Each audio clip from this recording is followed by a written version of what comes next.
This is Cash Content and Chaos, a podcast about money, entrepreneurship, creativity, and last but not least, sex work. We have honest and authentic conversations with people building real income in unconventional industries without shame, without judgment, and without doing it alone. I'm Katherine Studley, founder of The Only Consultant and Prisma Tax Group. Let's get into it. All right, everyone, welcome back to another episode of Cash Content and Chaos. Today, I am joined by another Katherine Green. Hi. Welcome to the show. Thank you so much for coming. I'm so excited to do this with you. Thanks for having me. Of course. This has been a long time in the making, actually. I feel like we've been floating this idea back and forth for a few months. Yeah. Can I share that I had this vision, this idea of you doing a podcast? How long ago was that? Over a year. It was a while ago. And I remember texting you and I was like, I can see you doing really well and talking to all these interesting people. And here we are. Yay! And now you are one of those interesting people, our client and our friend, Katherine Green. So how would you like to introduce yourself to the fine people? Tell us about yourself. Sure. Yes. Yes, I am Katherine Green. I started my pro-dominatrix career about 9 years ago. And then I started doing Tantra about 2 years ago. And I've always had a huge interest in healing work, a huge interest in energy work and spirituality, and how energy intersects with healing. And yeah, so that's a little introduction about me. Okay, got it. So that's what you do. Yeah. Love it. All right. And she's been doing this for 9 years. You've been doing pro-dom work and energetic work also for 9 years? No. So I've been doing pro-dom work for much, much longer. Okay. And then I started different trainings and different types of energy work over more than 2 years ago, but I started practicing that and integrating that with Tantra about 2 years ago. Okay, nice. And what is Tantra? Yeah. So Tantra, the definition of Tantra. So if you ask 100 Tantrikas, you're going to get 100 different explanations. But there's some very similar key elements that are very similar throughout practices. And Tantra is, to put it very simply, it's about playing with sexual energy. And it's also about mindfulness and presence, being fully aware in the present moment. So while we're here talking to each other, being here in this seat with each other in our own bodies, being present, that's a huge element of Tantra also. And there's some other key elements too that I'm going to go over because a lot of people believe that Kink and Tantra are very separate and very different. And I would love to talk more about. Tell us. I'm so intrigued. So Katherine Green kind of introduced me to Kink, I guess, a little bit. I mean, I've always had Kink clients, but I'd never gone to any of the conventions. So we did go to FetCon this past year in St. Petersburg, which was a great experience for me. I'm curious. I'm out to live. I'm a boots on the ground accountant. And then as pre-recommendation, I also went to Dominatrix Con. So because of you, I feel like I have a better grip on Kink in general. So I'm interested in learning about how that ties in with Tantra. So please. Sure thing. And I'm honored to be your introduction with both. Yes. What an honor. Yes. Love it. Yeah, so let me go over some main elements of Tantra. So presence and awareness, like I said before, like mindfulness, being present, not thinking about other things that you have to do, not thinking about oh, what am I supposed to be doing? It's all about being present and enjoying the present moment.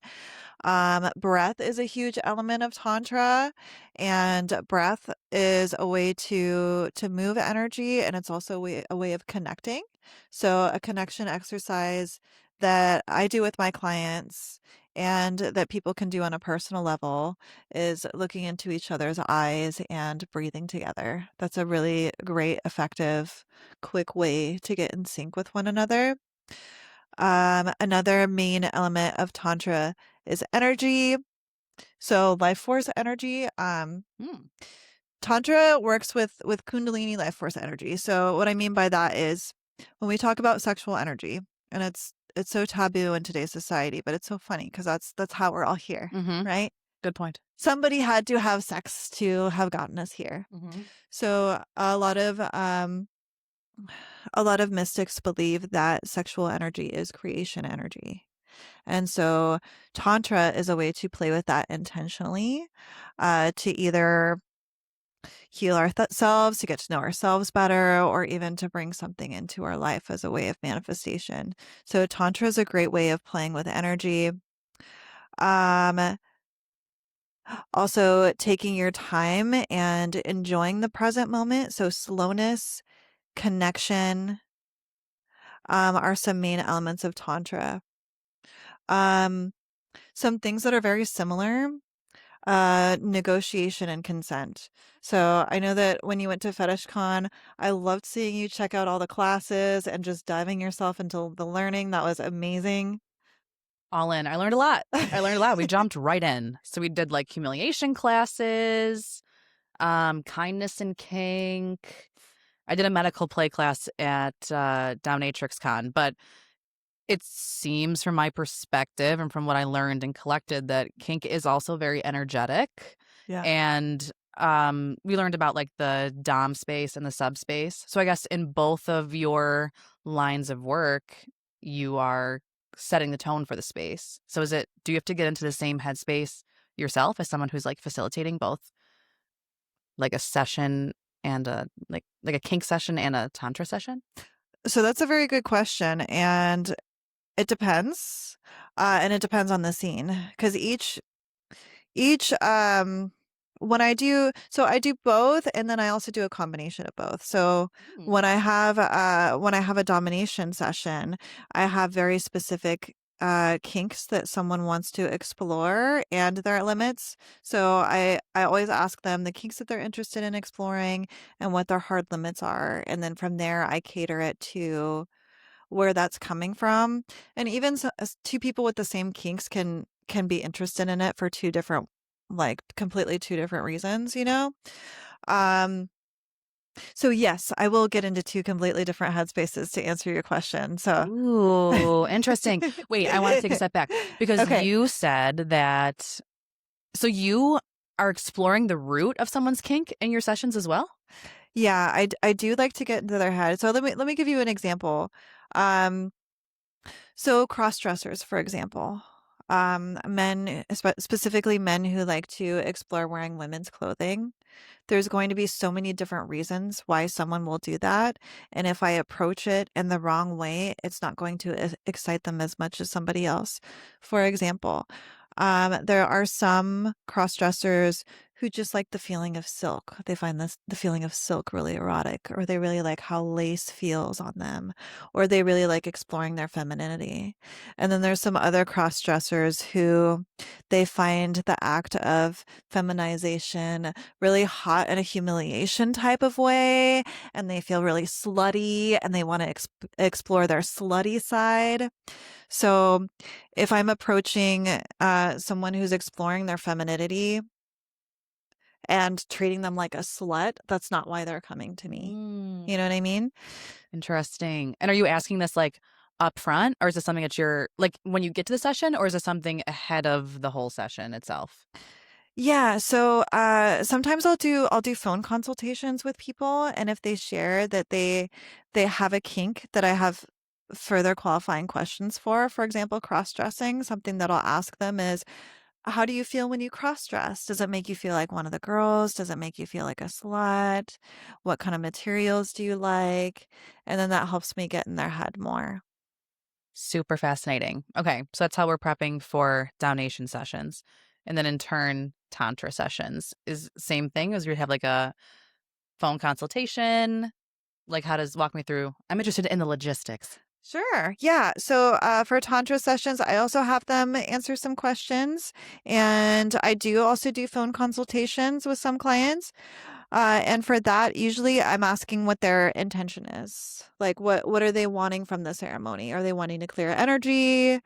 Um, are they just wanting something that I don't provide? Then that can be a way that I can be like, okay, doesn't sound like I'm a good fit for you.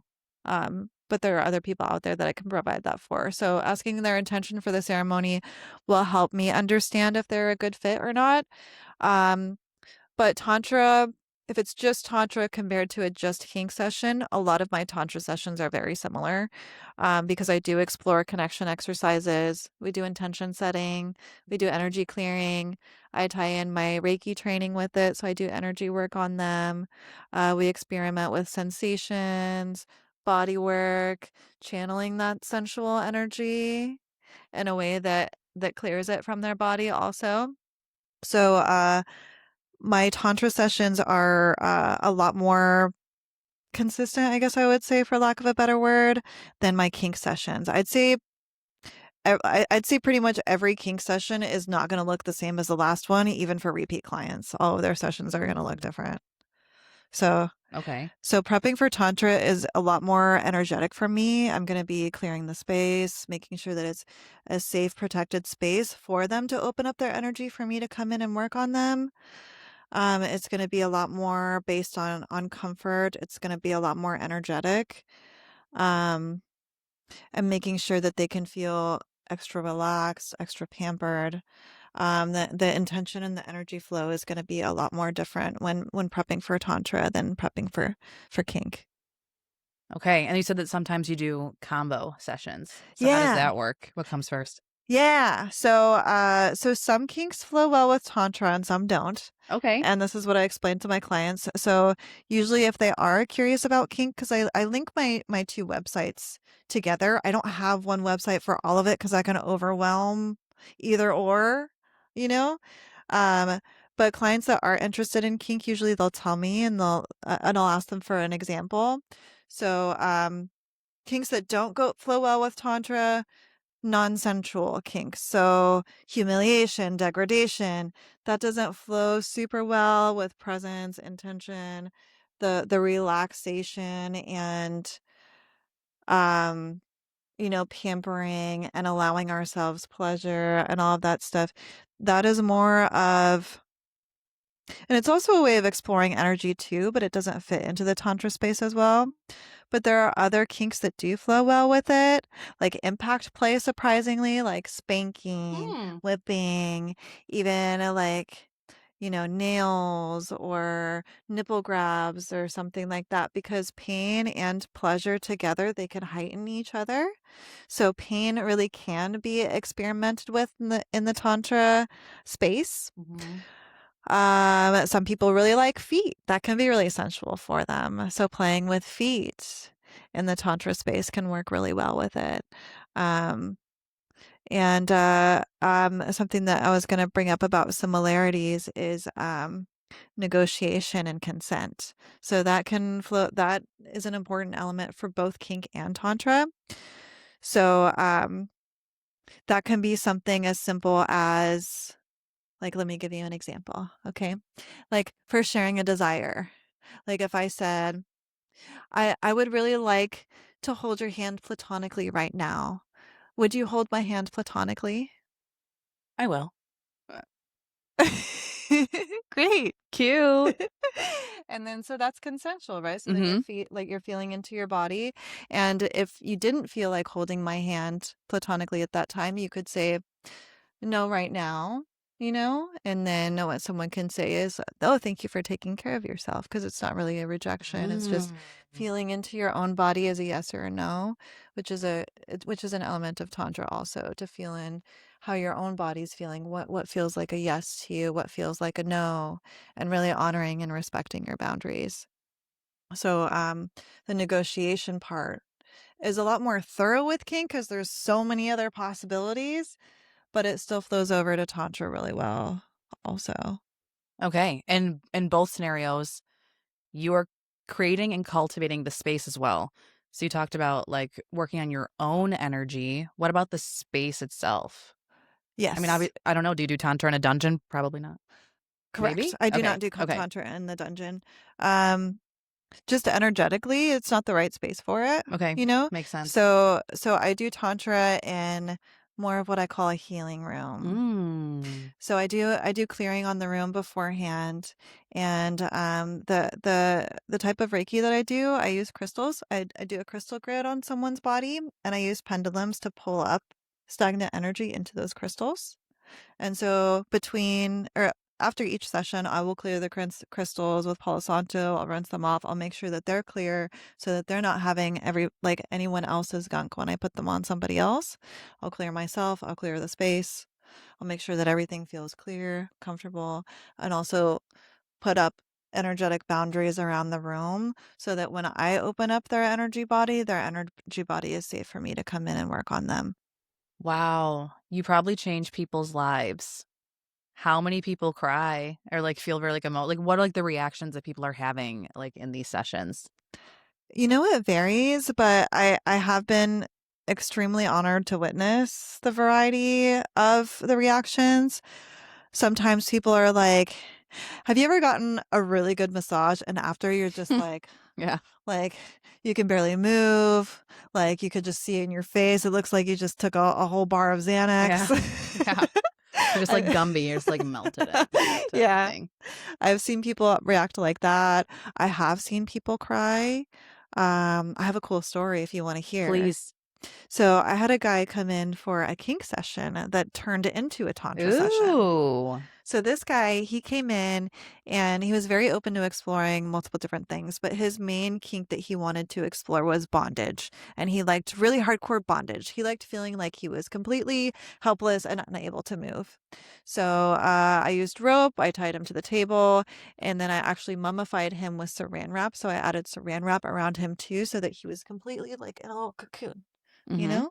And then once I got him completely mummified, he felt so safe where he just started opening up to everything that he was going through. He was telling me about all of the struggles in his life. He started crying and Wow. and immediately he started apologizing for crying and I was like, "No, no, no, no, this is great. This is your body's way of releasing. Keep going. What else? What else can you tell me?" And I kept egging him on. And so he kept going, he kept crying and I was like, "Great, keep going, keep crying. This is really good for you. This is a safe space." And then I asked, I was like, "Are you familiar with Reiki? Are you familiar with the Tantra that I do? Would you be open to trying that?" And he's like, in his little cocoon, he's like, "You can do whatever you want with me." Mm-hmm. So I'm like, "Great." Perfect. So I put crystal grid like over the saran wrap. It's really cute. I actually have a picture I can show you, but with his consent. Kink is consent. Exactly. So he's like completely mummified, right? And then he has this crystal grid on him and I'm pulling out some stagnant energy. And afterwards, he just thanked me and he was like, "I felt like you were an angel in the room." He's like, "I've spent all of my life helping others and I felt like you were there for me when I needed it." And he sent me this big long email like days later just filled with gratitude and that made me cry. Like when he thanked me after the session, it made me cry and that made me cry even more in the best way with his like thank you email. And I thought that was so cool because it started out with kink and I was so honored that he felt so comfortable with me in that session to really open up to me on what he was going through in his life and that I was able to move some of that energy. And my intention with this, because we're all our own best healer in our own bodies. And so my goal with that is not to have someone rely on me to heal them, but to help clear out some of that gunk so that their body can heal themselves, to help coach them how to be present in their own body and to allow their body enough space to be able to help them with their own journey and healing themselves. Wow, what a beautiful story. And like a beautiful example about how everything can tie together.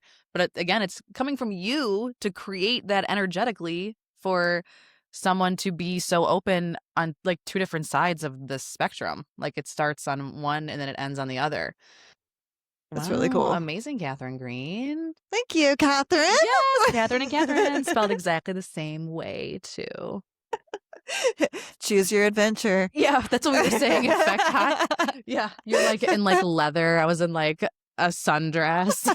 Like, I'm sorry, I didn't dress for the occasion. I don't know what I'm doing. You looked amazing. Thank you. Showing off your Respect. beautiful feet. Oh yeah. Oh, I was. I was not gonna show up to FetCon without a pedicure. Like, let's don't touch my feet, but like, I'm not gonna show up with busted toes. Definitely not. It's good to know the opportunity exists if it needs to. That was good validation. Thank you so much, FetishCon, for the confidence boost. Yeah, funny story about FetCon. I was sitting in the lobby after taking all of our classes just on a break, and all these gentlemen started to approach me and were asking to rub my feet, and I didn't realize that I was sitting in the foot fetish section, the foot guy section. Is this like a known thing? Do people know, or was this just like, I think, you know, I what I've noticed, it is common for the foot guys to offer, especially if they're really submissive, they want to make themselves useful, they want to be helpful for you. So if you're around, especially if you're taking off your heels and you look tired, they are going to offer their services to make you feel more comfortable, to massage your feet. And yes, they do like feet, and also some of them, they really take enjoyment of being of service and of giving you pleasure. So that's what sometimes, yeah. that's what they were explaining to me, but I was just caught a little bit off guard. I was just drinking coffee. I'm so sorry. Excuse me. I forgot where I was. I forgot what was going on. Like, you know what? Wow. Thank you so much, though. But everyone was extremely kind. Anyone that I've ever met in the kink community, and obviously it doesn't speak for everyone, but everyone that I've ever come across has been extremely kind, compassionate, patient, soft spoken. All of our clients, they start the call with, I know this is 25 minutes. I want to be really respectful of your time. Like, oh my God, like, thank you so much. Like, what a wonderful community. Do you find that a lot of Doms are also doing Tantra, or is this like the Katherine Green special combo? I don't know of many others that combine the two. I've Hmm. known other dominatrixes that do conscious kink or sacred kink, which combines elements of tantra, Hmm. but to my knowledge, I don't know many at all that really practice both like I do. Okay, she's one of a kind. Not a shock to me. I knew you were special. You found me originally, I think, on Instagram or Yeah. TikTok, right? And then we both found out that we were in Houston. Then we met for lunch, and that was like 2 or 3 years ago, and the rest is history now. Has it really been that long? I think so. I think it was Aw. 2023. I know. Stop. One of my closest friends in the city. I can't even. Women in business. I love it. Yeah, it's really special. Honestly, it's very special. Like, I appreciate it for sure. Same. You're one of Yeah. my favorite people, and you're so Yeah. inspiring, and you're such a badass. Yeah. But likewise, it takes one to know one, and that's it. And that's the Catherines. But this Catherine brought roses. I What did. is up? What are we going to do? Yeah. What's So, going on? do you want to do an experiential Yes, practice on presence and mindfulness? absolutely. So, so with King and BDSM, there's also this exploration of sensations and energy and different kinds of touch. And with Tantra, that can be really similar too. And but more specifically with Tantra, it's about really being present with each touch and each moment and slowing it down to really feel it. So, an exercise that I've learned from other teachers is to take a rose. I'm going to put this down. Sure. So we could take a rose and then very slowly move it against your skin. See how slow you can go. See if you can really just feel into the pleasure of it and let the full possibility of pleasure to just feel it on your skin. And you'll be surprised at how much more intense you can feel if you really focus on it. Ooh. Okay, I'm going to try. Ready, set, go. Here we go. No pressure. And see how slow you can go. Oh, yeah, like almost tickles. And then just be really present with it, kind of play with it.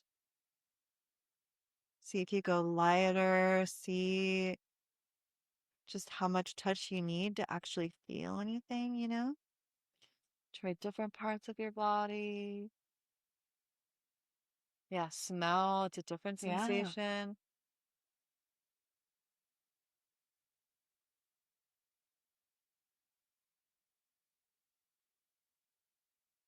So this can be used either with yourself. Tantra can be a personal practice or with a partner. So if you had, your lover Hmm. and you were, you know, teasing him with different parts of the body with the rose. Mm. But just being really present with it and taking your time and slowing down, not being in a rush for any goals, but just This one, yeah, not being in any rush for any goals, just taking your time and just enjoying playing with it.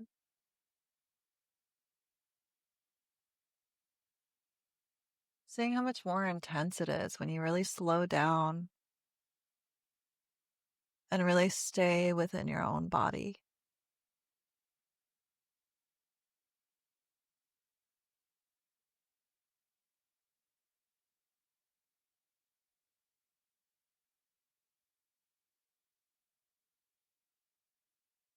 Ooh, Katherine Green. How do you like these roses? I like the roses. I feel like I could use this in the middle of tax season when I just like need a break. I'm a little overwhelmed. Like, give me the fucking rose. I need to feel something. Yeah, right? Yeah, it's like a good way to like, I don't know, like a good like pause, I guess. Yeah, and Like it's a good resets. and it can also be a mindfulness meditation Yeah. too, a way of just being in the present moment with yourself, with your body.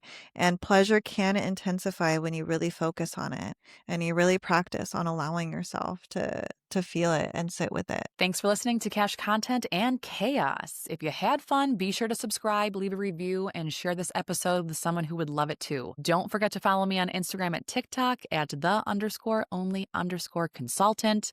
And I'm also on X at the Only Consult. I will be back with more real talk on money, entrepreneurship, and life to remind you that you don't have to figure it out all alone. Be well, guys.